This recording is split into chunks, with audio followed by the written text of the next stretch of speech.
Hi folks, it's time for the ringneck update today, and the babies are 6 weeks old this week, and 6 weeks is a magic time for baby ringnecks. You can see that the head feathers are fully come in, and their plumage really starts to look fully feathered out and really beautiful. They're really starting to look like adult birds now. Their tails are starting to come out a little bit. I just fed them, and this is Julia's, this is Mara's, and this is Stephanie's here. This is really a beautiful blue pallid.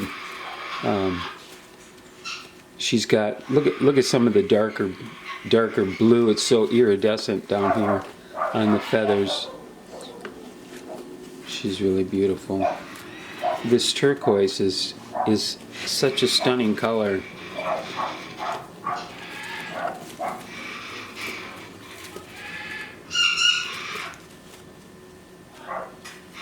That's the thing about ringnecks, especially when they get a little sunlight glistening on them. They're just so perfect feather. Sorry, buddy.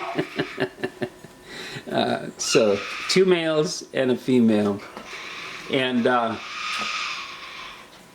this is the thing about the sex-linked genes. You can tell the male from the female is with a sex-linked gene, if the father, it goes the opposite of what the sex of the parent is. So with a sex-linked gene, then all the babies will go the opposite. So if you have a blue pallid female, she will throw, like this one here, if you mate her with another blue, then all her, that's not pallid, then all of her babies will be males. And so, as is the case with my pair, I have a blue pallid male, and so all the and the female, the mother is a cinnamon violet without the pallid on that side. So all the babies of a blue pallid and a violet pallid nature are always females.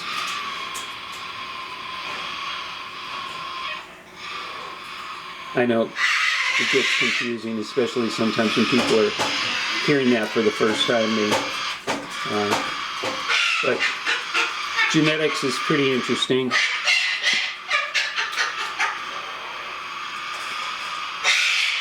Something they teach you in school, you know. You really want to study it. I've got some books on Indian ringneck genetics that I had since the 80s, you know, when I first started getting into this. I got my first pair of ringnecks in, you know, the late 80s, probably around 88 to 90 or whatever. And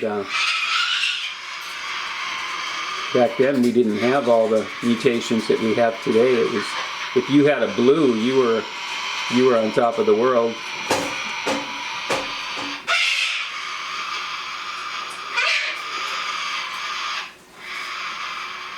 I can hear Everest in the background there. He's I just put the fruits and vegetables out there. Sophie doesn't beg like that. He just looks at me and just begs and begs. Now the ringnecks will also too. They do. Their begging is it's a lot more tolerable of a sound. And he's funny. The louder I talk, the louder he'll beg. So, the best thing is for me, instead of feeding him right now, the best thing for me is to step out of the room, carry on with other chores, and just kind of let him go through the morning. Let Sophie teach him how to go down to the food, and notice Josie is being a little quiet for us today. But yeah, this is, I just wanted you to see the, you know, how the ringnecks have all feathered out. And they're still good babies. Come on, babe. Come here, my baby. Yeah. They're moved into a bin now. They're moved into a bin, and I started presenting them with food. I usually start off with some spray millet. Just something to get them chewing around, and I got some seed mix. I was able to pick up some corn on the cob from the store yesterday, so that's starting to get in season. Now, come on, babe, back over here. Come on back in the camera, bro. So they love that corn on the cob. That is the perfect food to get ringnecks starting to eat fresh food. It's so awesome. And then once they start eating it, ringnecks are such good eaters. So when you get your babies, make sure that you give them lots of mostly vegetables, some fruits. I don't go crazy on the apples because apples are not really that nutritious, but they are very helpful in getting your birds to start eating fresh foods. So that's the idea, especially when they're babies like this. You have to get them started on something. So apples and oranges help out a lot. And then, you know, I use the frozen mixed vegetables, which has, you know, your corn, peas, green beans, and, you know, carrots. That mix, just your standard mixed vegetables. And then I chop up, you know, sweet potatoes after I cook them a little bit. And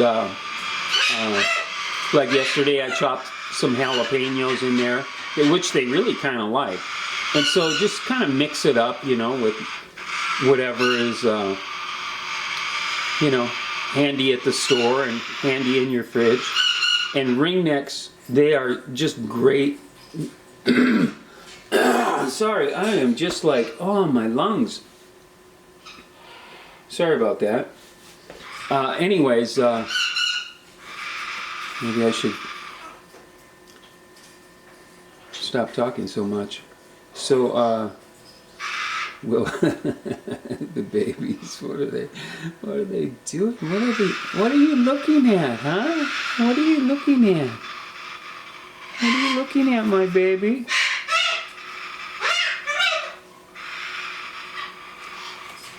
Come here, my baby girl.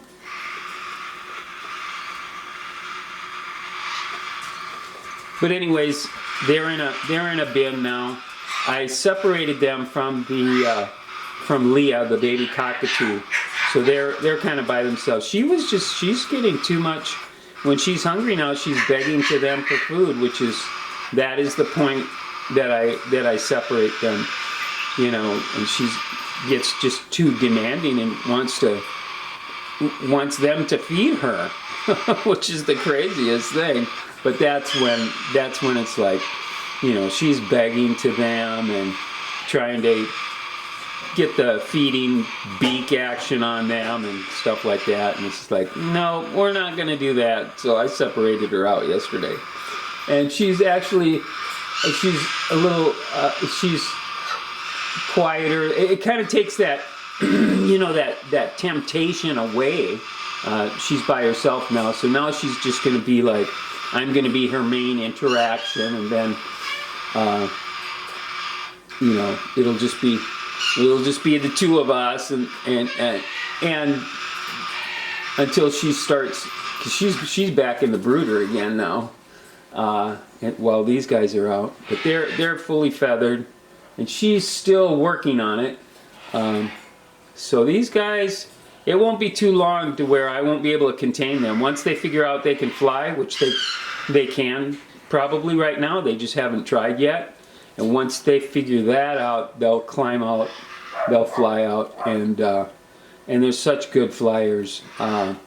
Sometimes I do I don't like to clip their wings per se, if I can contain them, but sometimes I will just do the last couple of flights and trim them down, like not all the way, but maybe an inch or so. And what it does is it takes some of the height out of it. So I do that if necessary, because if they're not weaned and I'm still feeding them, I have to keep them from, flying 30 feet across my house, So it's really a very measured kind of approach. They can still fly when I clip them. They can still definitely fly, but it's mostly in a downward trajectory. So, and I only do that if necessary, because a lot of times they'll just come to me because they want to eat, and then I can feed them and I can put them back in the cage and like that. But they're full now. Look at them. The little turquoise. He's starting to close his eyes. So sometimes I do have to modify it a little bit, but they can definitely still fly. And it's not like a big bird. With a big bird, that's almost like a death sentence. You clip their wings even a little bit, and it's hard enough for them to get their exercise. A ringneck is a lot different. I mean, you clip their wings and you're just slowing down how hard they hit the window. It's just like, yeah, they're still gonna hit the window, but not at 30 miles an hour. You slow them down to about 15 miles an hour. They are just that's the thing. They're very strong flyers. So you just have to be judicious with it. So don't panic if I find it necessary to do that for your bird. They grow back. And then by that time, you've kind of worked with them and trained them and stuff like that. But in the beginning, they find out they can fly, and it's like, yikes, they're out of here. And boom, they always hit those windows, So you want to be careful. You don't want to, you don't want them to hurt themselves either. So.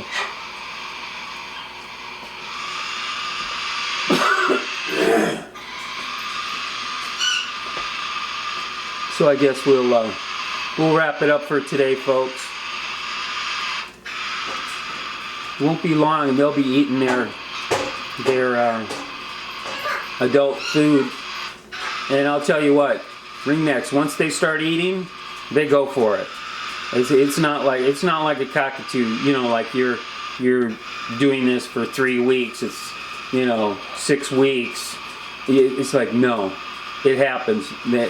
Once they start full-fledged eating, especially their fresh food, it's like a week, and they're weaned. So it happens fast. So get ready, your babies. your babies will be coming home before you know it. So, all right, folks. Thanks for listening. Thanks for watching, and take care.